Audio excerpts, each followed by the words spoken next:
नमस्कार। राष्ट्र की बात में आपके साथ में हूं मानक गुप्ता। पश्चिमी उत्तर प्रदेश में कहा जाता है जिसके जाट उसके ठाठ। यह सिर्फ एक कहावत नहीं बल्कि पश्चिमी यूपी की सियासत का सच भी है। 1960 के दशक में चौधरी चरण सिंह ने उत्तर प्रदेश से कांग्रेस की राजनीति को समेटा तो उनके बेटे अजीत चौधरी ने काफी हद तक मुस्लिम और जाट समीकरण को साधे रखा था। लेकिन मुजफ्फरनगर दंगे के बाद यह समीकरण बिखर गया, जाट वोटों में बिखराव हुआ और वो बीजेपी के पाले में चले गए। 2014 का चुनाव याद करिए, लोकसभा का, 2017 का विधानसभा चुनाव या फिर 2019 का लोकसभा चुनाव। इन तीनों चुनाव के नतीजे गवाही देते हैं जाटों ने बीजेपी के कमल को खिलाने के लिए पश्चिमी यूपी में पूरी ताकत लगा दी थी। फिर आया किसान आंदोलन का दौर, जाटों की नाराजगी खुलकर सामने आने लगी। एसपी आरएलडी गठबंधन हुआ तो एक बार फिर जाट मुस्लिम एकता की बात कही जाने लगी। बीजेपी को अब अपनी सियासी जमीन दरकती दिखी तो नाराज जाटों को मनाने की कवायद शुरू हो गई है। अमित शाह जाट नेताओं से आज मुलाकात कर रहे हैं और उसी की तस्वीरें आपकी टीवी स्क्रीन पर है। इस मुलाकात में 253 जाट नेता शामिल हैं। दिल्ली के सांसद प्रवेश वर्मा के घर पर यह मुलाकात इस समय चल रही है। जाटों की नाराजगी को दूर करने के लिए विस्तार से बातचीत हो रही है। खबर तो यहां तक आई है कि इस बैठक में जाटों के स्वागत के लिए मेरठ से गुड़ मंगाया गया था और उन्हें वो गुड़ खिलाया गया है। इस बैठक की ताजा जानकारी के लिए आपको मैं सीधे प्रवेश वर्मा के घर के बाहर मौजूद अपने संवाददाता के पास ले चलूंगा, कुमार गौरव वहां से मेरे साथ लाइव जुड़ रहे हैं। यहां पर इस बैठक में बीजेपी के पक्ष में मतदान करने की अपील अमित शाह और बाकी बीजेपी के नेता इन जाट नेताओं से कर रहे हैं। 2017 में भी आपको याद होगा सांसद बीरेंद्र सिंह के घर पर अमित शाह ने जाट नेताओं से मुलाकात की थी। लेकिन इस बार बीजेपी पर साल 2017 के चुनाव नतीजे दोहराने की चुनौती है। एसपी आरएलडी गठबंधन ने बीजेपी का खेल जैसे बिगाड़ रखा है। अब आपको जल्दी से बता देते हैं आज कौन कौन से जाट नेता इस बैठक में शामिल हैं। 253 नेता हैं। मेरठ से अमन सिंह हैं, अशोक बालियान हैं, जाट महासभा के अध्यक्ष सुभाष चौधरी हैं, मुजफ्फरनगर बार काउंसिल के सचिव सुरेंद्र मलिक हैं, मुजफ्फरनगर से वीरपाल निरवाल को बुलाया गया है। वहीं गृह मंत्री से मुलाकात को 7 जिला पंचायत अध्यक्ष भी बुलाए गए हैं। इनमें बुलंदशहर से अतुल तेवतिया हैं, बिजनौर से शंकर सिंह हैं, नोएडा से अमित चौधरी और मेरठ से गौरव चौधरी आदि के नाम शामिल हैं। अब आपको सुनवा देते हैं अमित शाह की मुलाकात से पहले केंद्रीय मंत्री संजीव बालियान ने क्या कहा, सुनिए। आप लोगों ने बड़ी संख्या में अपने इलाके से लोगों को बुलाया है, क्या मकसद है इसके पीछे? साहब सिंह वर्मा जी हमारे बहुत बड़े नेता थे पूरे देश के, तो प्रवेश के घर है, अच्छी बात है। और भाई चुनाव है, बातचीत करेंगे आपस में सारे। यूपी में क्या उम्मीद है? क्योंकि पिछली बार बहुत बढ़िया उम्मीद है, बहुत बढ़िया उम्मीद है, बहुत अच्छी उम्मीद है। किसान बिल को लेकर नाराजगी तो नहीं होगी? किसान वाला जो मुद्दा था वो तो वापस हो गया यार दोस्त, वो तो वापस हो गया। अब उसका जिक्र क्यों कर रहे हैं? क्लीन स्वीप है इस बार, बेहतर रहेगा। मेरे सहयोगी कुमार गौरव ने मीटिंग में पहुंचे जाट नेताओं से भी बात की। जाट नेता क्या कह रहे हैं वो भी सुन लीजिए। मंत्री से क्या बात करना है? बात ये कहना, आप जाट समाज जो इसको बीजेपी को समर्थन करते हैं, आप लोग समर्थन करते हैं? हाँ जी, हाँ जी। लेकिन उनको तो ये लग रहा था कि शायद समर्थन नहीं करेंगे, इसलिए आप लोगों को बुलाया। ना, ऐसा कुछ नहीं है। कुछ लोग हैं, चंद 10-5% हैं जो जाट समाज से हैं, जो बीजेपी के विरोध में हैं, जो हमारे यहाँ जैन जो लोक दल के पक्ष में हैं। लेकिन बाकी जो 70% जाट जो बीजेपी के साथ। जी, बागपत से आया हूँ मैं। बागपत में 3 विधानसभा है, बड़ौत, बागपत और छपरौली, तीनों विधानसभा पे फूल खिलेगा। अब जरा पश्चिमी यूपी में जाटों की ताकत का अंदाजा कुछ आंकड़ों से लगाइए। जब बीजेपी को जाटों ने वोट दिया तो पश्चिमी यूपी की 136 में से 109 सीटें बीजेपी ने जीत ली, बिल्कुल एक तरफा। समाजवादी पार्टी के खाते में महज ऊपर देखिए सिर्फ 21 सीटें आई। बीएसपी, कांग्रेस, आरएलडी एक 2 सीटों पर सिमट गए इस इलाके में। वोट शेयर की बात करें तो बीजेपी को पश्चिमी यूपी में 42% वोट मिले, 42.5 बल्कि 42.54%। समाजवादी पार्टी को आधे 21% वोट मिले। बीएसपी को भी तकरीबन 21% ही वोट मिले। लेकिन दोनों को मिला दें, बीएसपी और एसपी को, उतने बीजेपी अकेले ले गई थी। अब पश्चिमी यूपी का थोड़ा जातीय समीकरण भी जल्दी से देख लीजिए। 16 से 17% जाट आबादी कुल मिलाकर बताई जाती है। अच्छा, यहां पर मुस्लिम जो हैं 36 से 38% हैं। दलितों का भी अच्छा खासा प्रभाव है, 22 से 25% दलित माने जाते हैं और 10% यहां पर ब्राह्मण है। अब जरा एक और आंकड़ा आपको दिखाता हूं। पूरे यूपी की बात करें तो 4 से 6% आबादी यहां जाटों की है, 4 से 6%। पर पश्चिमी यूपी में यह आंकड़ा 17% तक पहुंच जाता है। 120 सीटें ऐसी हैं कुल मिलाकर जहां जाट जिताने या हराने की ताकत रखते हैं, और 35 सीटें ऐसी हैं जिन पर जाट वोट बिल्कुल निर्णायक साबित होता है। और यही वजह है सभी पार्टियां जाट वोटरों को अपने पक्ष में करने के लिए पूरी ताकत झोंक देती हैं, जैसे बीजेपी ने आज झोंक रखी है। राष्ट्र की बात में इसीलिए हमारा आज का सवाल, अमित शाह से मुलाकात, क्या मान जाएंगे जाट? बहुत सीधा सवाल है। और दूसरा, इस बार कौन जीतेगा जाट वोटों की लड़ाई? राष्ट्र की बात में मेरे साथ जो मेहमान हैं जल्दी से परिचय करा दूं। बीजेपी से आज मनीष शुक्ला हैं, समाजवादी पार्टी से डॉक्टर अजीज खान हैं, कांग्रेस से शुचि विश्वास हैं, बीएसपी से फैजान खान हैं, बीरपाल सिंह हैं, जाट नेता हैं, और यहां स्टूडियो में सुकेश भी आ गए हैं, मेरे सहयोगी। आप सभी का स्वागत। लेकिन सबसे पहले कुमार गौरव के पास आपको ले चलता हूं, जो दिल्ली के सांसद परवेश वर्मा के घर के बाहर मौजूद हैं। थोड़ी देर पहले बात भी कर रहे थे संजीव बालियान से और कुछ जाट नेताओं से। क्या हो रहा है इस मीटिंग में? गौरव जरा बताइए, इस समय क्या चल रहा है? देखिए मानक, बिल्कुल एक तरीके से अभी जो बातचीत चल रही है, अभी जो जाटलैंड के जो नेता हैं संजीव बालियान का अभी भाषण चल रहा था, और पूरा जोर उनका जो भाषण का था, थोड़ी आवाज़ बाहर आ रही है, अंदर मीडिया अलाउ नहीं है लेकिन थोड़ी आवाज़ उनकी बाहर आ रही है। उसमें वो फिर से, जिसने 2017 में पूरा समीकरण जाटलैंड का, इस पूरे इलाके का बदल दिया था, चूंकि 2012 से अगर कंपेयर करें तो 2012 में बीजेपी की स्थिति बहुत ज़्यादा दयनीय थी। इस पूरे इलाके में सीटों की संख्या बहुत न के बराबर थी। 2017 में काफ़ी बेहतर परिणाम, फर्स्ट फेज की जो वोटिंग हुई थी 73 सीटों की, उसमें से 51 सीटें बीजेपी को मिली थी, यानी क्लीन स्वीप था एक तरीके से। वो क्यों हुआ? क्योंकि 2013 के मुजफ्फरनगर दंगों के बाद सारे जो समीकरण थे उस इलाके के वो बदल गए थे। और अभी जब संजीव बालियान अंदर भाषण दे रहे थे, लोगों को संबोधित कर रहे थे, जिनको बुलाया गया है उनको, तो वो लगातार मुजफ्फरनगर दंगों की ही बात कर रहे थे। सीधा दंगों की बात न करते हुए उन्होंने ये कहा कि 2013 में जब दंगे हुए थे उसके बाद जितने मुकदमे हुए थे सभी मुकदमों को योगी सरकार ने वापस ले लिया है। जो मामला थोड़ा बहुत फंसा है उसको भी हम सॉर्ट आउट कर रहे हैं, ये बहुत बड़ी राहत है, ये वो घोषणा करते नजर आ रहे हैं। मतलब समझ लीजिए कि सेंटीमेंट को जगाने की कोशिश एक बार फिर, जो 2013 के बाद जो समीकरण बदले, 17 में उसका लाभ मिला, 19 में लाभ मिला, ये 22 है, 5 साल सरकार चला चुके हैं, फिर से उसी सेंटीमेंट को जगाने की कोशिश बीजेपी कर रही है कि पुराने दौर में आओ। 2013 के बाद जो हुआ, जो स्थितियां खराब हुई, 2017 के बाद सारे मुकदमे आप पर से हमने हटाए, और अगर बीजेपी नहीं आई तो फिर आपका बुरा हाल हो सकता है। तो कहीं ना कहीं सेंटीमेंट को जगाने की कोशिश है, पूरी बैठक में यही हो रहा है। दूसरा एक मुख्य मुद्दा जिस पर कोई बात नहीं करना चाहता बीजेपी का, जाट आरक्षण का मुद्दा है। पिछली बार जब अमित शाह दिल्ली में जाट नेताओं से मिले थे तो वहां जाट आरक्षण के मुद्दे पे बात हुई थी, लेकिन पिछले 5 साल में कहीं कोई चर्चा नहीं हुई है। हालांकि यहाँ जो नेता आए हैं वो भी ये कहते हुए नहीं सुने गए,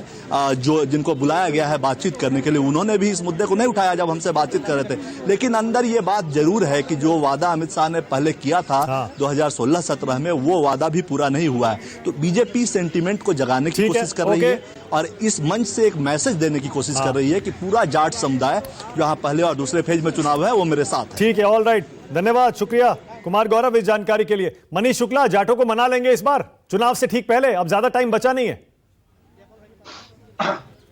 देखिए, जाट समेत पूरा ऐसा वर्ग जो प्रदेश में खुशहाली चाहता है, विकास चाहता है, किसानों की भलाई चाहता है, वो भारतीय जनता पार्टी के साथ है। देखिए, 2017 के चुनाव में हमको 42% वोट मिला, आपने बताया। 2019 में ही आरएलडी और सपा का गठबंधन हो गया था और बसपा का भी गठबंधन था। उस दौरान भी हम 50% से ज्यादा वोट पाए, और वो हमारी जो 50% से ऊपर का मतदान हमको हुआ था, वो प्रदर्शन हमारा बना रहे, इसके लिए हम काम कर रहे हैं। चुनाव के दौरान तमाम प्रकार की मीटिंग, सभाएं, बैठकें पॉलिटिकल पार्टीज करते हैं, तो हम भारतीय जनता पार्टी के राष्ट्रीय अध्यक्ष रहे हैं और वो निश्चित रूप से मिलेंगे। और अगर कोई किसी के अंदर कोई कंफ्यूजन होगा, कोई गिला शिकवा होगा तो जरूर। नहीं, अच्छा, ओके, मैं डायरेक्टली पूछ लेता हूं। देखिए, मैंने घुमा के पूछा था कि आप जाटों को मना लेंगे।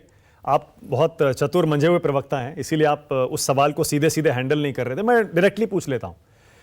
इस मीटिंग की जरूरत इसीलिए पड़ी ना मनीष, क्योंकि आपको भी लगता है कि जाट नाराज है, वरना इस मीटिंग की जरूरत क्यों पड़ती है आपको? क्यों जाटों को आपको यहां दिल्ली बुलवाना पड़ता, पश्चिमी यूपी के जाटों को, नेताओं को, और अपने ही दिल्ली के एक सांसद के घर पे बुलवाना पड़ता? क्यों अमित शाह को आपको मैदान में उतारना पड़ता? इसका मतलब समस्या तो है ना, इतना तो मान लीजिए।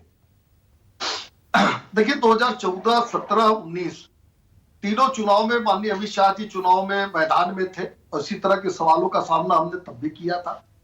और नाराजगी का जो सवाल है, अभी आपने ही चलाया कि 2019 के पहले भी हम लोगों ने, आपने चलाया, कहीं और भी चल रहा था, 2019 के पहले भी इस तरह की मीटिंग हुई थी। देखिए तमाम लोगों से, दिल्ली से लेके मेरठ से लेके और तमाम जगहों पे चुनाव के दौरान सभाएं होंगी, मीटिंग होंगी, और हमने कहा तो अगर कोई किसी के अंदर कोई गिला शिकवा होगा तो उसको हम दूर करेंगे। हम बताएंगे कि हमने चीनी गन्ना किसानों का कितना भुगतान किया है, कितनी खरीदारी हमने उपज की है गन्ना किसानों का और तमाम किसानों का, और जो चीनी मिलें सपा और बसपा के समय में बेची जाती थी, हमने नई चीनी मिलें लगाई। ओके मनीष, एक सेकंड को हमने बढ़ाया। ओके मनीष, एक सेकंड। सुकेश, किसान आंदोलन वापस ले, मतलब किसान कानून वापस लेना और अब इन जाट नेताओं को बुलाना, इसका मतलब बीजेपी मान रही है ना कि किसान आंदोलन से पश्चिमी यूपी के जाटों में नाराजगी फैली और चुनाव से पहले उनको मनाना जरूरी है। बड़ा सिंपल है, ये बहुत सिंपल, इसमें बहुत पढ़ने की जरूरत नहीं है। ये बीजेपी का हर नेता मानने को तैयार होगा कि जाटों में नाराजगी है, जाटों में नाराजगी ज्यादा थी, उसको मिनिमाइज करने की कोशिश हो रही है। देखिए बीजेपी 24/7 इलेक्शन मशीनरी है, वो आंखें मूंदते नहीं है, वो चुराते नहीं है, वो उसको कैसे डैमेज कंट्रोल किया जाए, अगर नुकसान है तो उसकी भरपाई कैसे होगी, उसको मिनिमाइज कैसे किया जाए, इस पे काम करते हैं। ये किसी से छुपी हुई बात नहीं है कि 2019 का जो मेरे पास आंकड़ा है, 91% जाट मतदाताओं ने बीजेपी को वोट किया था। 91। 14 में 71% जाट मतदाताओं ने इनको वोट किया था। तो ये जो 2013 के बाद जो एक ट्रेंड बदला, उसने बीजेपी को, देखिए बीजेपी, मैं बार बार कहता हूं, ये बार बार बेस वोट की बात होती है कि आज बीजेपी का बेस वोट करीब 40% के आसपास है। वो दरअसल मैं बेस वोट मानता नहीं हूं। 2012 में वही बेस वोट जो था वो 14.5-15% के आसपास था। जब आदमी कॉन्फिडेंस रिपोज करता है आप में, तो आपकी तरफ देखता है। तो नरेंद्र मोदी में वो छवि दिखी, पर आप ये उनकी तरफ वो गए। आप ये बेस वोट 40% क्यों नहीं मानते? क्योंकि 3 चुनाव में वो बेस वोट वही रहा है बीजेपी का, और जाटों ने एक तरफा दिया है वोट, बिल्कुल 14 में, 17 में और 19 में, बल्कि 19 में तो पीक पर था। नहीं, मैं ये कह रहा हूं कि उनको इतने प्रतिशत वोट मिले हैं और वो कंसिस्टेंट ही नहीं है, वो आगे बढ़ रहे हैं, दे आर मार्चिंग अहेड। आप उत्तर प्रदेश में और देश में अगर देखें तो बहुत ज्यादा, उत्तर प्रदेश में तो 50% के आसपास 2019 में वोट, अगर बेस बनाया जाए और एक चुनाव को अगर वो पैमाना माना जाए तो आज की तारीख में 50% बेस वोट होना चाहिए। मैं ये कह रहा हूं कि बीजेपी ने सिर्फ जाटों को ही नहीं लुभाया, एक जो समीकरण वहां बना था उसमें बाकी वर्गों को भी जोड़ा उन्होंने। और ये सिर्फ वेस्टर्न यूपी में नहीं, पूरे उत्तर प्रदेश में एक ऐसा एक सोशल इंजीनियरिंग करके जो अब अखिलेश यादव करने की कोशिश कर रहे हैं, और उसमें बहुत हद तक वो सफल दिख रहे हैं। पर उनको काफी दिक्कतें भी आ रही हैं, खासतौर से पश्चिमी यूपी में जाटों और मुस्लिमों को एक साथ लाने में, उनके गठबंधन में ही बड़ी मुश्किलें हो रही है। ये दिक्कत हमेशा थी, क्योंकि उन दोनों को साथ लेके ही, आप चले जाइए थोड़ा आप हिस्टोरिकल पर्सपेक्टिव अगर आप देखेंगे, चौधरी चरण सिंह के जमाने में जब उन्होंने इस इलाके में नेता, क्षत्र नेता के तौर पर उभरे, तो करीब 17% जाट जो कहे जाते हैं, उनको मालूम था कि सिर्फ उनका खुद का चुनाव एक बार फंस गया, तो उनको लगा कि सिर्फ जाटों से काम नहीं चलेगा, हमको जोड़ना पड़ेगा। तो उन्होंने अलग अलग कास्ट के लोगों को जोड़ा, उन्होंने गुर्जर को जोड़ा, ठाकुरों को जोड़ा, त्यागियों को जोड़ा, मुसलमानों को जोड़ा, और एक इनविंसिबल एक प्रोपोजिशन उन्होंने खड़ा किया था। और बीजेपी ने वही काम बाद में किया। आज भी मुझे लगता है कि बीजेपी, उनको मालूम है कि वो 90%, 70%, 75% जाट जो उनके लिए वोट कर रहे थे, वो उनमें कमी आएगी, क्योंकि एक ऐसा मौका है जो वहां का जो एक ट्रेडिशनल एक वोटर जो हुआ करता था, वो आरएलडी की तरफ देख रहा है कि जो एक लेगेसी थी चौधरी चरण सिंह की, क्योंकि वो उसी इलाके से आते थे, वो बागपत से आते थे, तो क्या उनकी तरफ देखा जाए। और एक पोटेंट कॉम्बिनेशन ऐसा लगता है कि समाजवादी पार्टी के साथ उन्होंने किया। और मनीष बता रहे हैं कि पिछले चुनाव में किया था समाजवादी और आरएलडी ने गठबंधन, क्या हाल हुआ सबके सामने है। तो सपा और बसपा, उसके बाद सपा और बसपा उससे ज्यादा पोटेंट गठबंधन था। वो बात सही है, लेकिन हर चुनाव आप देखिए, लोकसभा और विधानसभा के चुनाव को मिलाकर नहीं देख सकते। लोकसभा का चुनाव अलग होता है, विधानसभा का चुनाव अलग होता है। बीजेपी को यह मालूम है, इसलिए उन्होंने बहुत करीने से उनको जहां काम करने की जरूरत है उन्होंने काम करना शुरू किया है। उन्होंने गुर्जरों को अपने साथ जोड़ना शुरू किया है। सैनी धर्म सिंह सैनी चले गए, लेकिन सैनी कैसे उनके साथ रहे, त्यागी कैसे उनके साथ रहे, नॉन जाटव जो एससी वोटर है वो कैसे जो उनके साथ जुड़ा था वो जुड़ा रहे, वो अलग न जाए, वो जो अगड़े पिछड़े की लड़ाई बनाने की कोशिश हो रही है उसमें न जाए, तो इसकी तरफ कोशिश है। ये मीटिंग सिंबॉलिक है। इसमें जो आपने देखा, लोगों का बयान देखा कि हम तो समर्थक हैं, हम इसलिए आए हैं, ये एक फोटो ऑप है। और ये फोटो ऑप बहुत मायने रखता है। समाजवादी पार्टी ने जब स्वामी प्रसाद मौर्य को साथ खड़ा करके फोटो खिंचवाया, वही फोटो ऑप था। दारा सिंह चौहान संदेश को देने की साथ कोशिश खड़े होकर फोटो खिंचवाया, तो एक मैसेज देने की कोशिश थी कि जिन पिछड़ों को साथ लेकर आप इतनी बड़ी संख्या में आए थे, वो सारे पिछड़े और सारे पिछड़ों के नेता जो है वो आज हमारे साथ हैं। वो एक फोटो ऑप था। आज भी जो हो रहा है वो एक फोटो ऑप, उससे ज्यादा नहीं है। डॉक्टर अजीज खान, अब देख रहे हैं आप मनीष शुक्ला क्या कह रहे हैं, बल्कि उससे पहले मेरे सहयोगी कुमार गौरव बता रहे हैं मीटिंग में क्या हो रहा है। वहां पर संजीव बालियान भाषण में कह रहे थे और सीधे सीधे जाट समुदाय को संबोधित करते हुए कह रहे थे, अगर सुरक्षित रहना है तो बीजेपी के साथ ही आप सुरक्षित रहेंगे। आप संदेश पढ़ रहे हैं ना इसमें कि अगर समाजवादी पार्टी के साथ जाओगे, उनको जिताओगे, तो फिर आप समझ लो भैया आगे क्या होने वाला है। डॉक्टर अजीज खान, आप इस नैरेटिव के लिए तैयार हैं?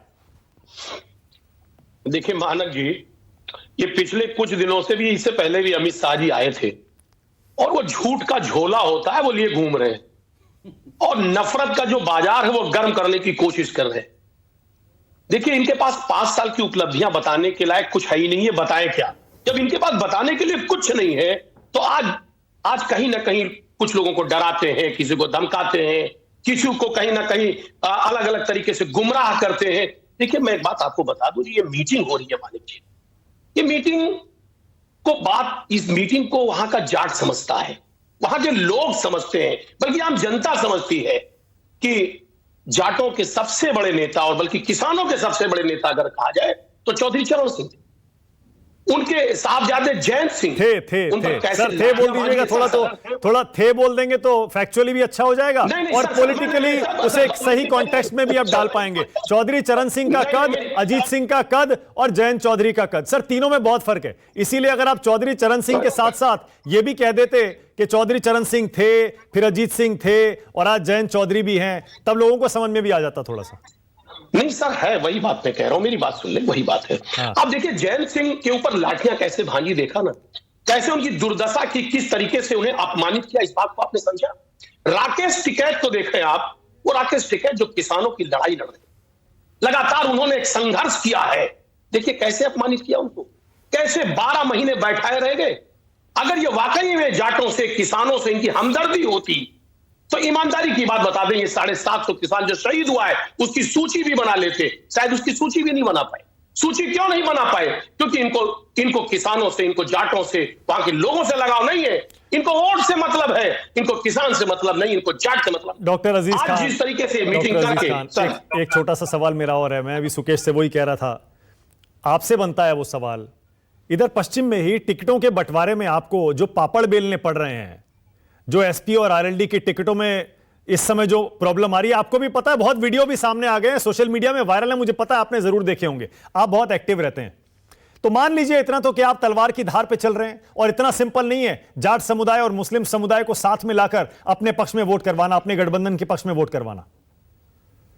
देखिए मानक जी, इसमें कोई दो राय नहीं है कि जिस तरीके से जो वीडियो आज बीजेपी का जो आईटी सेल है वो एडिट कर रहा है, टेम्परिंग कर रहा है, उसमें वो गलत तरीके से प्रचार प्रसार करने की कोशिश कर रहा है, उसे कहीं ना कहीं उसका एक गलत पर्सपेक्टिव देने की कोशिश कर रहा है। तो जनता समझदार है ना, जनता जानती है कि बीजेपी किस हद तक जा सकती है, किस हद तक अलग अलग तरीके से वीडियो कुछ सीटों पे तो बड़ा खुल के विरोध हो रहा है। आप उन वीडियोस को छोड़ भी दीजिए, चलिए एक बार, तो आपको भी पता है 2-3 सीटें तो बड़ी बुरी फंसी हैं जहां दोनों पक्ष अपने अपने कैंडिडेट उतारने को एकदम आमादा है।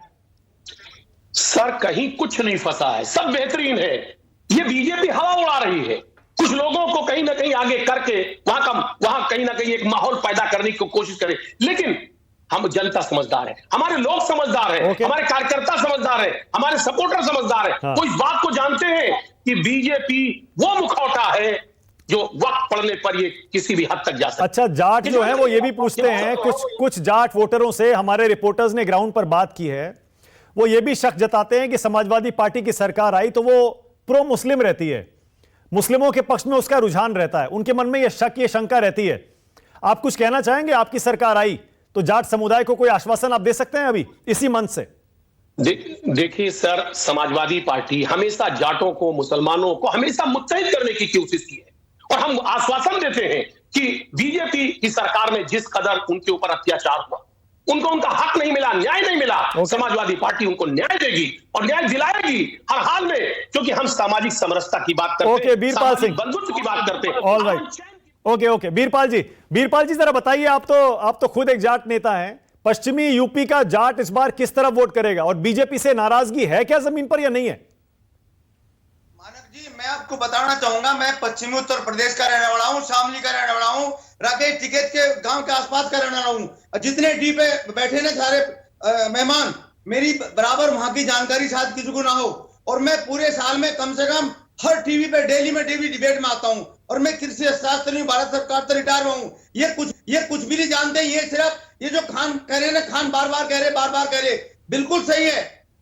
अखिलेश जयंत चौधरी के ऊपर बिल्कुल डोमिनेंट है, बिल्कुल देखो टिकट बांटने के ऊपर कितना झगड़ा हो रहा है, और ये इस पार्टी ने कुछ नहीं किया। यूपी में सिर्फ जाटों को इन्होंने शोषण किया है, और जाट इतनी भोली भाली कौम है, इतनी भोली भाली कौम है कि जाट को आप एक बार उसका काम कर दो, कोई वो बेचारा तैयार हो जाता है अपने कपड़े उतार कर देने के लिए, अपने खाना खाने के लिए आपको खाना दे देगा वो उतार कर। जाट ऐसी कौम है। मैं वहीं से हूँ, पश्चिमी उत्तर प्रदेश, शामली का हूँ, गाँव मेरा छोटा, वहीं का रहने वाला हूँ मैं। मेरे जैसे कोई भी नहीं जानता, ये सब झूठ बोल रहे हैं, कोई प्रॉपर बात नहीं जानता। मैं फिर तो आप जानते हैं तो बताइए ना वीरपाल जी थोड़ा बताइए, जाट किस तरफ जा रहा है इस बार? हाँ, देखो आप सब जानते हैं एंटी इनकम्बेंसी जरूर होती है, इसमें कोई डाउट नहीं है, लेकिन ऐसा नहीं है जाट इतने नाराज हैं। जाट थोड़े बहुत नाराज जरूर हैं, लेकिन जाट को चाहिए क्या यार? उसकी फसल का उचित दाम मिल जाए, उसको समय पर अपने गन्ने का भुगतान मिल जाए, उसको चाहिए क्या? उसको कुछ नहीं चाहिए। ये नहीं जानते, कोई कहीं का रहने वाला जाट पश्चिम उत्तर प्रदेश की बात कर रहे हैं, इनको पता कुछ भी नहीं यार। मैं फिर कह रहा हूं बात को, देखो जाट बोल रहे हैं, और इस क्षेत्र की सारी जो किसानों की स्थिति है वो गन्ने पे टिकी हुई है। यदि किसानों को 15 दिन में भुगतान मिल जाए तो किसानों को कोई नाराजगी नहीं। तो वो तो अखिलेश ने दावा कर दिया, वादा कर दिया, अखिलेश ने कह दिया सारे पहले से। मैं कह रहा हूं पहले से दावे क्यों नहीं करे? सब झूठ बोल रहे, इनके दावे हैं। देखो जैसे केरला से नाहिद हसन को दे दिया, आजम खान को दे दिया, नामपुर से दे दिया, यहाँ पे मांड से एक और इसी कास्ट को दे दिया, मतलब 7 में से 5 अदर कास्ट को दे दिए। जाट खड़े लगा रहे, हमें भी कोई टिकट मिलेगा। अरे भाई ऐसा मत करो। वीरपाल सिंह जी, आप कह रहे हैं 15 दिन में भुगतान कर दे, तो 14 दिन में भुगतान करने का तो एक्ट है, नहीं तो आपको एक्स्ट्रा देना पड़ेगा उन्हें। तो ये 5 साल में बीजेपी ने भी तो नहीं किया ना, ये मानेंगे आप? मेरी बात सुनो, मैं बताता हूँ, उसी बात को पॉइंट पा रहा हूं मैं आपको फिर बता रहा हूं। यदि बीजेपी ने नहीं किया तो तभी तो ये मीटिंग बुलाई जा रही है, तभी तो ये काम हो रहे हैं, अदरवाइज किसी की हिम्मत नहीं थी। जाट पहले भी बीजेपी के साथ है, आज भी बीजेपी के साथ है, आप देख लेना। अब रिजल्ट क्या आएंगे? ठीक है, जरूर एंटी इनकम्बेंसी 100% है, मैं भी मानता हूं। अच्छा, ओके वीरपाल जी, ओके वीरपाल जी, तो आज जो ये अमित शाह ने मीटिंग बुलाई है जाट नेताओं की पश्चिमी यूपी के, ये क्यों बुलाई है? ये इसलिए बुलाए जो थोड़े बहुत किसान नाराज हैं वो भी हमारे साथ आए। किस बात से नाराज हैं? स्वाभाविक है, देखो आपको भी मालूम है, मुझे भी मालूम है। हालांकि ये जो आप जिस बात से कह रहे हैं ना, किसानों का जो आंदोलन था, यदि रियलिटी में कोई गहराई में जाए तो वे कानून किसान के फेवर में थे, लेकिन उनको मैं बहुत डीडी किसान हो, कोई किसान हो, डीडी दूर सत्तर, मैंने सब टीवी पे बताए हैं बिल के बारे में, किसी को गहराई में मालूम ही नहीं है। मैं राकेश टिकैत के पास गया गाजीपुर बॉर्डर पे, मैंने कहा भाई ये किसान क्यों बैठे? कहते इनसे पूछो। मैंने पूछा भाई ये आंदोलन किस बात का? कहते हैं ये 3 कृषि कानून कालेन को वापसी कराना है। मैं कहा एक बात बता दो तीनों कानून के बारे में। कहते हैं हमें ये पता। ओके, डॉक्टर अजीज खान कुछ कहना चाह रहे हैं, उसके बाद आ रहा हूं फैजान खान, शुचि विश्वास। बोलिए डॉक्टर खान। देखिए वीरपाल जी, अभी कानून वापस हो गया, किसानों के दबाव में, समाजवादी पार्टी के दबाव में, धरना प्रदर्शन के दबाव में ना मिला क्या आपको? एमएसपी की गारंटी मिल गई ना, आपको सारी बात मांगे आपकी मान ली गई ना? नहीं मानी गई, नहीं मानी जाएंगी। सुनिए मेरी बात, समाजवादी पार्टी एमएसपी की गारंटी देगी। मैं आपको बता रहा हूँ, समाजवादी पार्टी एमएसपी की गारंटी देगी। पहले क्यों नहीं दी? पहले क्यों नहीं दी? पहले क्यों नहीं दी? पहले भी तो यही थे। ढोंगी लोग हैं और आप भी ढोंग मचा रहे हैं। सुनिए, टेलीविजन पे बैठ के झगड़ा मत करिए लोगों को। मेरी बात सुनो। अरे सुनिए ना, नीचे अच्छा एक सेकंड एक साथ एक करके वन बाय वन। वीरपाल जी एक सेकंड रुक जाइएगा, आपको मौका दूंगा जवाब देने का। एक सेकंड रुक जाइएगा। डॉक्टर खान एक सेकंड, डॉक्टर खान एक सेकंड। मैं चाह रहा हूं डॉक्टर खान, अखिलेश यादव ने जो वादा किया था आप भी वो वादा दोहरा रहे हैं। मैं चाहता हूं राष्ट्र की बात में न्यूज 24 पर आप दोहरा दीजिए। आप एक बार फिर से वादा कर दीजिए, आपकी सरकार बनी तो उत्तर प्रदेश में पैदा होने वाला एक एक दाना आप एमएसपी पर खरीदेंगे। एक बार वादा फिर से कर दीजिए। देखिए साहब, मैं भी कह रहा हूं, हमारे नेता ने भी ये बात घोषित कर दिया है कि एमएसपी की गारंटी समाजवादी पार्टी पूरी तरह से लेती है। सर एक सेकंड, एमएसपी की गारंटी का मतलब देखिए, आम आदमी ये समझता है आप एक एक दाना यूपी में जो उगेगा आप उसे एमएसपी पर खरीदेंगे, यही मतलब है? बिल्कुल खरीदेंगे और यही हमारे नेता ने कहा है। और साथ ही साथ जो भी सांड से जो भी हमले हुए हैं या हो रहे हैं उनको 5 लाख का मुआवजा समाजवादी पार्टी देगी। ओके मनीष शुक्ला बोलिए मनीष शुक्ला, आपके पास है कोई जवाब? एक तो गन्ने की कीमत समय पर यानी 15 दिन में देनी है, और दूसरा एमएसपी। समाजवादी पार्टी तो दाव चल चुकी। देखिए, गन्ने का जितना भुगतान भारतीय जनता पार्टी की सरकार ने किया वो 10 साल सपा बसपा ने मिलकर नहीं किया था, उससे ज्यादा हमने किया। हमने मायावती का भी जो भुगतान बकाया था, जो अखिलेश यादव ने बकाया किया था, उसका भी भुगतान किया अपनी सरकार। मैं एक निवेदन के लिए मैंने हाथ उठाया था कि देखिए डिबेट तो चलेगी, लेकिन बुजुर्ग हैं जो जाट नेता आपने वीरपाल जी को बैठा है, उनके लिए ये शब्द जो प्रयोग कर रहे हैं अजीत जी, ऐसा न करिए। ये केवल वीरपाल जी की बात नहीं है। न्यूज 24 का ही मैंने एक देखा था कार्यक्रम, जिसमें माहौल क्या में और किन शब्दों से प्रयोग वो लोग कर रहे थे, उधर के लोग कैंडिडेट्स के बारे में समाजवादी पार्टी के, वो सबने देखा होगा। ये वो आईटी सेल कम से कम 24 को तो न्यूज 24 को तो बीजेपी का आईटी सेल नहीं चलाता।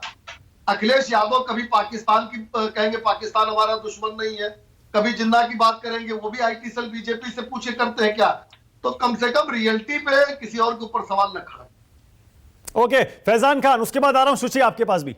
फैजान खान, समाजवादी पार्टी और आरएलडी का गठबंधन, इस गठबंधन के नेता दावा कर रहे हैं इस बार मुस्लिम और जाट को एक साथ लाएंगे और सारा वोट इन दो समुदायों का खासतौर से और बाकी भी वो इन नेताओं के इन कैंडिडेट्स के पक्ष में पड़ेगा। तो फिर बीजेपी को और बीएसपी को क्या मिलेगा और कांग्रेस को? फैजान खान। दिवस की हार्दिक बधाई। अभी मनीष शुक्ला जी भी बोल रहे थे, अजीज खान भी बोल रहे थे, और मेरे ख्याल से मानक भाई आपने बहुत सारे शो इस पे किसानों पे किए हैं।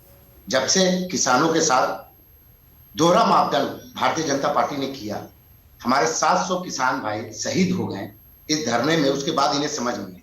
शायद यही वजह है कि इस बार किसान भाई हमारे वेस्टर्न के आप देख लीजिएगा खास तौर से कि 10 मार्च से लेके कितने सालों तक भारतीय जनता पार्टी को नकारती है, ये आप सबके सामने रिजल्ट है।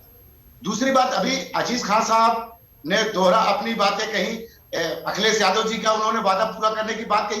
ये सबको पता है मानक भाई कि चुनाव का दौर है और अखिलेश यादव जी बीजेपी के ही तर्ज पे तमाम ख्वाब जुमलेबाजी करना शुरू कर दिए हैं। जो कह दीजिए आज के डेट में हाँ हो जाएगा, सरकार बनते ही 15 दिन में हो जाएगा, क्योंकि उन्हें असलियत पता है कि उनकी सरकार कोसों दूर रह गई। 10 मार्च को बहुजन समाज पार्टी, और मैं बहुजन समाज पार्टी इसलिए दावे के साथ आपके साथ कह रहा हूं, अभी हमारे जाट नेता भी यहाँ पे मौजूद हैं, आप सब ने दिखाया, राकेश टिकैत जी का भी वो बयान आपके सामने है कि अगर किसानों के लिए किसी ने सबसे ज्यादा अपने वक्त में किया है तो बहुजन समाज पार्टी ने किया। हमने गन्ना किसान का मूल्य दोगुना करने का काम किया मानक जी, 125 रुपए से 250 रुपए तक लेके गए, जो अखिलेश यादव जी 50 रुपए 5 साल में लेके गए और मात्र 25 रुपए 5 सालों में भारतीय जनता पार्टी ने की। और रही बात अभी मनीष शुक्ला जी की दावा कि हमने पेमेंट किया, जमीनी हकीकत जाके पूछ लीजिए कितनों का पेमेंट आया। ये बात अभी रंजन भाई ने बहुत अच्छी बात कही कि ये एक्ट है, किसी सरकार की उपलब्धि नहीं है। गन्ना किसानों का भुगतान 14 दिन के भीतर करना एक्ट में है, और अगर नहीं तो उचित कार्रवाई करने का भी मापदंड है उस एक्ट में, जिसपे भारतीय जनता पार्टी ने अपनी पूंजीवादी कंपनी। ओके फैजान, एक चीज और आपने अभी मनीष शुक्ला की बात तो सुनी ली, आपने जो मंत्री हैं आपके बालियान जी, उनका भी सुन लिया ना भाषण। मेरे सहयोगी कुमार गौरव बता रहे थे बीजेपी की कोशिश यही है जाट समुदाय को संदेश देने की, सुरक्षित रहना है तो हमारे साथ रहना है, बाकी पार्टियों के साथ आप सुरक्षित नहीं रहेंगे। आप देख लीजिए इस नैरेटिव का आप कैसे मुकाबला करेंगे? इस नैरेटिव का मुकाबला मानक जी आपने अपने ही वक्त में दे दिया। अभी 2 मिनट पहले जो आपने बात पूछी थी समाजवादी पार्टी से कि ये लोग जिसे छोटा दल बताते हैं, पहले तो छोटा बता के वैसे ही जाट पार्टी का उन्होंने अपमान कर दिया, अपने आप को बड़ा बता रहे। बाकी सब राजनीतिक दल चाहे वो किसी भी समुदाय के हो, अगर राजनीतिक दल है तो वो छोटे बड़े नहीं होते, वो सब समान होते हैं। लेकिन पहले ही अखिलेश यादव जी का कहना कि सब छोटे छोटे दल है, ये साफ तौर से जाहिर करता है कि किसानों के प्रति अगर इन्होंने कभी भी अपने सरकार में काम किया होता तो आज इन्हें आरएलडी के साथ गठबंधन नहीं करना पड़ता। ओके। आरएलडी साफ तौर से किसान वहां के समझ रहे हैं कि सिर्फ चुनावी गठबंधन है, ये जाट नेताओं के सम्मान या किसान के सम्मान में इन्होंने गठबंधन नहीं किया है। अगर ये वेस्टर्न में निहायत कमजोर है, और अभी आपने जो कहा टिकट बंटवारा, आज लखनऊ में आप न्यूज 24 के संपादक से पूछ लीजिए, पूरा लखनऊ समाजवादी पार्टी का कार्यालय घिरा हुआ है, क्योंकि इन लोगों ने मुसलमानों का कहते कहते तुष्टिकरण, उसके साथ भी टिकट बंटवारे में छल किया, उनको उनकी हिस्सेदारी नहीं दी, और जाट समुदाय में भी किसानों को खासतौर से जो लोग लगे हुए थे उनके साथ भी अन्याय करने का काम किया। ओके शुचि विश्वास, ऑलराइट। ओके फैजान एक सेकंड रुक जाइए, एक सेकंड रुक जाइए। शुचि, आज अमित शाह के यहाँ जो मीटिंग हो रही है जाटों की, आप उसे कैसे देख रहे हैं, जाट नेताओं की? क्योंकि बीजेपी कह रही है कि हमारे से नाराज नहीं है जाट नेता, और मनीष कह रहे हैं औपचारिक मुलाकात है, चुनाव से पहले तो हर कोई कहता है कि भैया हमें वोट दीजिए, हमें वोट दीजिए, हम भी वही कर रहे हैं। जी, सबसे पहले आप सभी को गणतंत्र दिवस की शुभकामनाएं। और लोकतंत्र में विरोध प्रदर्शन करना भी एक लोकतांत्रिक अधिकार है। और आपको याद होगा कुछ दिन पूर्व गाजीपुर बॉर्डर पर किसान और लोनी के विधायक हजारों पुलिस बल की मौजूदगी में अपने गुंडे और समर्थकों के साथ वहां पहुंचे, और यशस्वी मुख्यमंत्री आदित्यनाथ जी ने शौचालय हटा दिए थे, बिजली काट दी थी, और किस प्रकार का एक अराजक वहां माहौल था। जब टिकैत साहब ने एक इमोशनल अपील की थी और कहा था अब मेरे गांव से पानी आएगा तभी मैं पानी पीऊंगा। और उसके बाद जो हमने देशव्यापी लहर देखी, हालांकि त्याग और तपस्या में कमी आई, प्रधानमंत्री जी के रह गई, और उन्होंने बताया कि कैसे वही आंदोलन, वही Khalistani Pakistani terror funding, porn star, pop star, वही जो शीतकालीन सत्र को रद्द करके किसी तरह पास कराए थे। तो जनता या जाट अब गुड़ खाएं या गुलगुला खाएं, चुनाव में तो करेला ही खाना है। किसान इनकी खोई निकाल के रहेंगे। दूसरा, तेनी बाबू को बगल में खड़ा करके और दूरबीन से प्रदेश में बाहुबली ढूंढ रहे थे। जो लखीमपुर में किसानों का नरसंहार इस सरकार ने किया है, तो इसका दंड का भुगतान उत्तर प्रदेश की जनता और स्पेशली पश्चिमी उत्तर प्रदेश और उसके जाट, मैं अपनी बात को पुनः दोहराती हूँ, अब गृह मंत्री अमित शाह गुड़ खाए या गुलगुले, उनकी वापसी सत्ता से तय है। तो अब मैं इसको स्पष्ट रूप से मनीष शुक्ला रिस्पॉन्ड करिए। मनीष, कुल मिलाकर इस डिबेट में जो सब लोग बोल रहे हैं, खासतौर से आपके विरोधी कांग्रेस, एसपी और बीएसपी पता नहीं समर्थन में या विरोध में, वो अलग बहस है। इनका कहना है किसान आंदोलन से आपका बहुत नुकसान हुआ है। किसान आंदोलन मतलब जाट पूरा का पूरा आपसे नाराज है, और किसान कानून वापस लेने के बाद भी वो नाराजगी आप दूर नहीं कर पाएंगे। देखिए मानक जी, जो तीनों कानून थे उनकी जो मेरिट थी, उस मेरिट के आधार पर ये वापस हुए, ऐसा नहीं जो प्रधानमंत्री जी ने कहा है। लेकिन लोकतंत्र में सभी लोग एक मत हो, उस लोकतंत्र की भावना का सम्मान माननीय प्रधानमंत्री जी ने किया और कहा कि हम नहीं समझा पाए। और हमको लगता है कि इतनी साफ गोई से अगर किसी चीज को माना जाता है तो जाट बहुत भोला होता है, बहुत ही सम्मानित होता है, और इस साफ गोई को उन्होंने माना है। और जाति क्यों, मैं सभी किसानों को इस बात के लिए जोड़ता हूं। जो जाट किसान है, जो पूर्वी उत्तर प्रदेश में भी जो किसान है वो भी किसान है। अब कांग्रेस या ये लोग नहीं मानते होंगे, हम मानते हैं कि जाट भी किसान है, सभी किसान।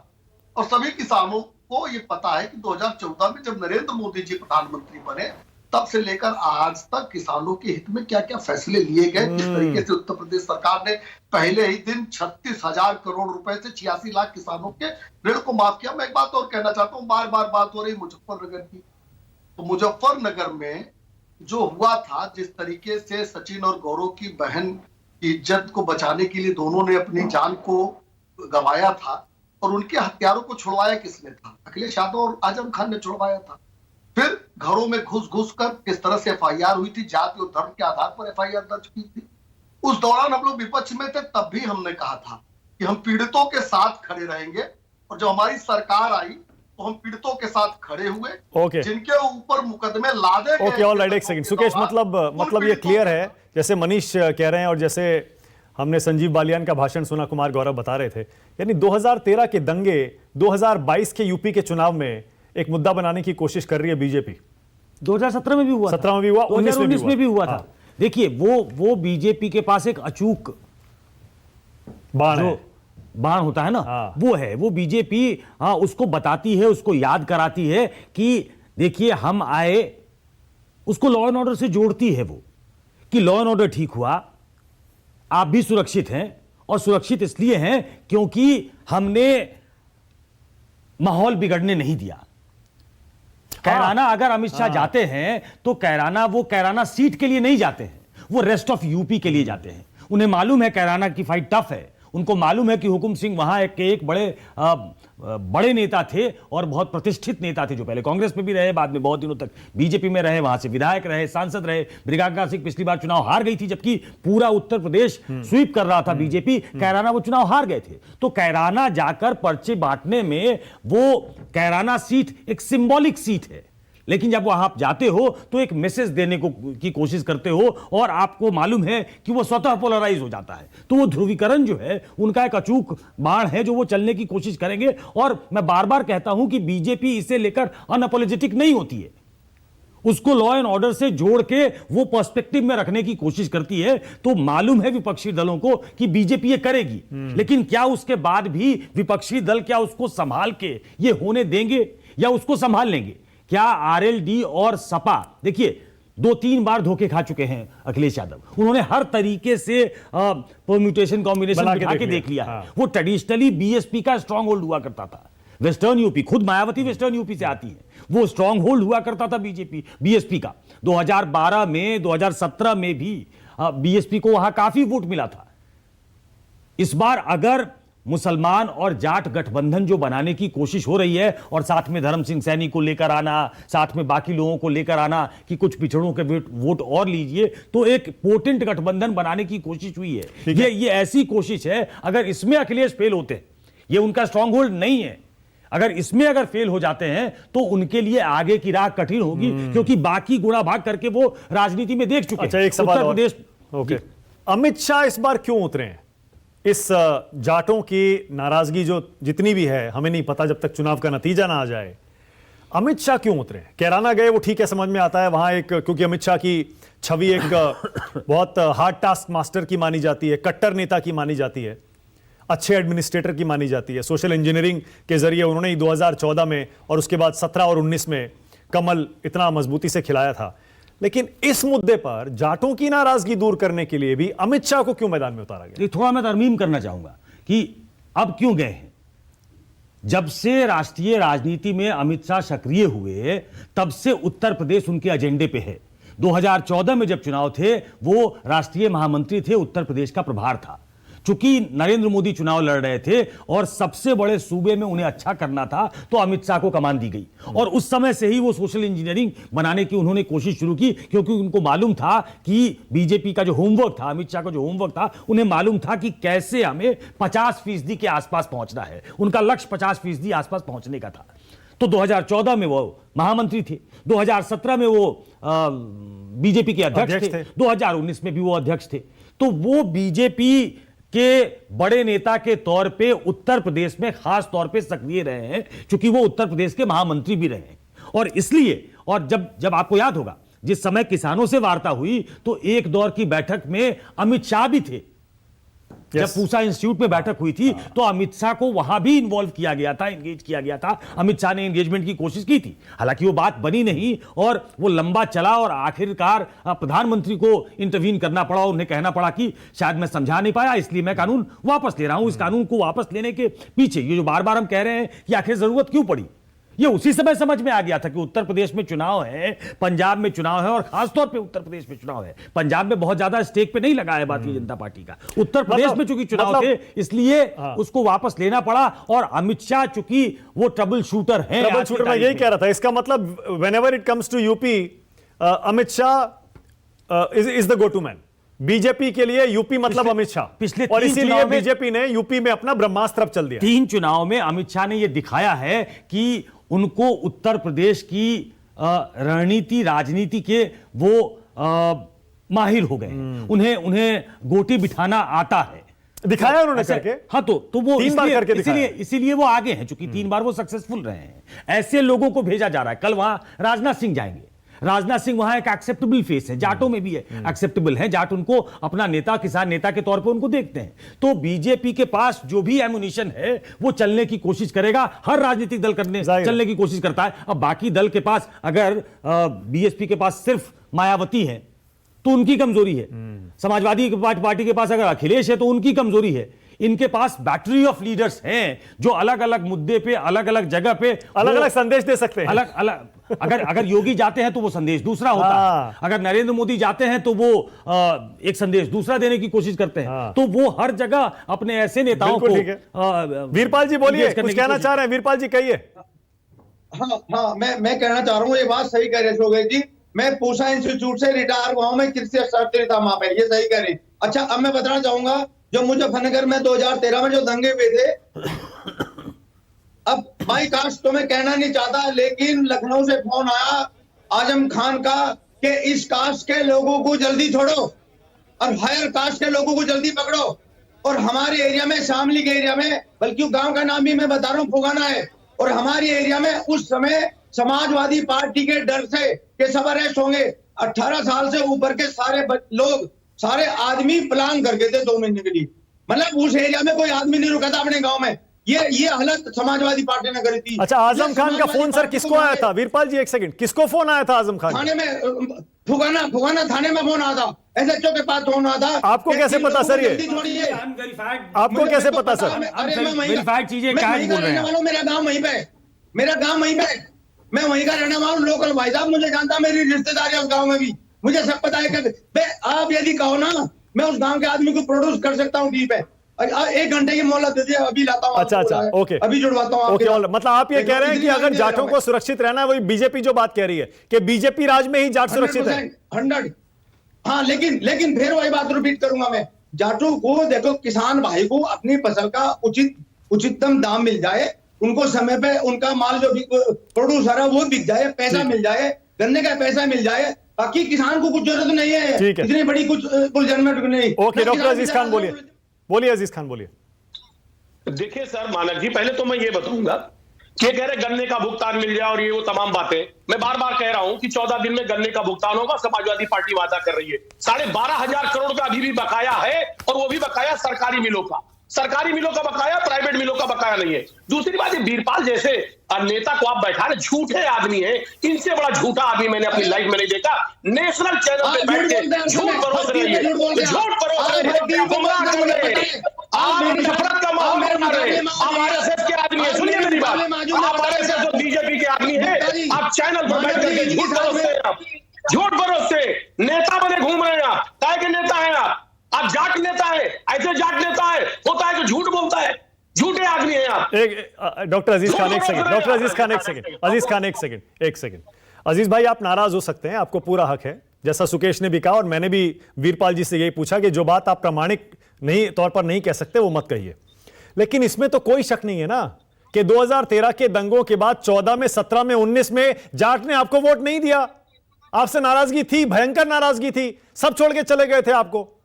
ये तो सच है सर। मुझे नहीं वोट दिया, ठीक कह रहे हैं आप। जाट ने बीजेपी को दिया, लेकिन बीजेपी ने जाट को क्या दिया? बीजेपी ने जाट को गरीबी दी, भुखमरी दी, आंदोलन दिया। तो 3 बार क्यों? 3 चुनाव में जाट ने बीजेपी को क्यों जिताया? लखीमपुर में उनको कुचला गया। सर, 3 चुनाव में 14, 17, 19 में जाटों ने बीजेपी को क्यों वोट दिया? फिर ठीक है, हमसे नाराज थे, हम नहीं मैनेज कर पाए, लेकिन बीजेपी ने जाट को क्या दिया? बीजेपी ने जाट को भुखमरी दे दी, कत्ल कर दिया, शहीद कर दिया, कुचल दिया, ये बीजेपी ने दिया है। अब जाट फिसलने वाला नहीं है। बोलिए मनीष शुक्ला बोलिए कि बीजेपी झूठी पार्टी है। मनीष बोलिए, मनीष शुक्ला। मानक जी, हाँ मानक जी, अभी अजीत जी ने वीरपाल जी को कहा इनको कैसे पता चला। मैं बताता हूँ, फैक्ट सही बताता हूँ कि 2013 में जब सचिन गौरव की हत्या हुई अपनी बहन की इज्जत को बचाते हुए, तो उसकी गिरफ्तारी दोनों हत्यारों की हो गई थी, लेकिन रात में ही उनको छोड़ा गया थाने से। ये तो एविडेंस का मामला है।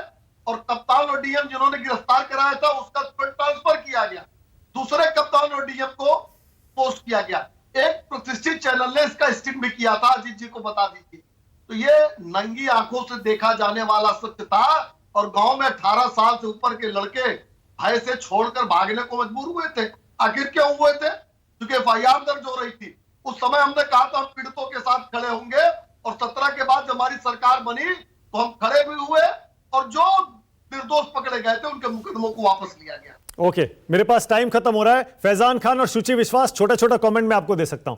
2013 का मुद्दा मुजफ्फरनगर दंगों का, फैजान खान 2022 के चुनाव में चलेगा क्या? बीजेपी यही कोशिश कर रही है।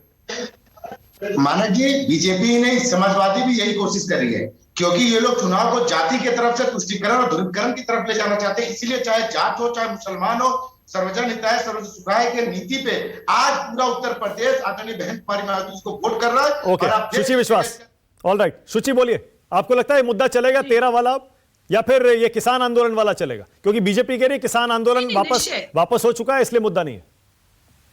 देखिए भाभी, भाजपा प्रवक्ता ने कहा ना कि अगर कोई व्यक्ति स्वीकार कर ले तो उससे लोग माफ कर देते हैं। उन्होंने जब प्रधानमंत्री जी को स्वीकार ही करना था तो 700 किसानों की शहादत का वेट किस लिए कर रहे थे? जब लखीमपुर का नरसंहार हो ही गया तो टेनी की बर्खास्तगी में आपको क्या दिक्कत था? तो जो सरकार जो जिस तरीके का तरीका है, जो रवैया है, जिस तरह इन्होंने किसान आंदोलन को या लखीमपुर के नरसंहार को, और बाद में जब मुआवजा देने की बात आई तो इनके पास कोई उस बात का प्रमाण नहीं है। तो ऐसे जो ये आप समझते हैं कि पीपल आर नॉट स्टूपिड्स, चाहे वो फार्मर्स हो या अरे नहीं, बिल्कुल नहीं। हाँ, एब्सोल्युटली, बिल्कुल नहीं। मैं इसी नोट पे खत्म कर रहा हूँ। बिल्कुल, जनता बहुत स्मार्ट होती है और खासतौर से जब चुनाव आता है तो बहुत सोच समझ कर वोट देती है। बहुत धन्यवाद। देखते हैं अब जाटलैंड में इस बार क्या होता है, अमित शाह की आज की मुहिम क्या रंग लाती है। बहुत धन्यवाद राष्ट्र की बात में आने के लिए। Shuchi thank you, Faizan thank you so much, doctor Aziz Khan, Veerpal ji आपका भी, Manish Shukla thank you, Sukesh thank you. छोटा सा ब्रेक ले रहा हूं, खबरें जारी हैं। नमस्कार, मैं हूं मानक गुप्ता। अगर आपको हमारा ये वीडियो पसंद आया हो तो इसे लाइक और शेयर जरूर करें और हां, हमें सब्सक्राइब और फॉलो करना ना भूलें ताकि आप देश और दुनिया की कोई खबर मिस ना करें। तो जुड़े रहिए हमारे साथ और देखते रहिए न्यूज़ 24।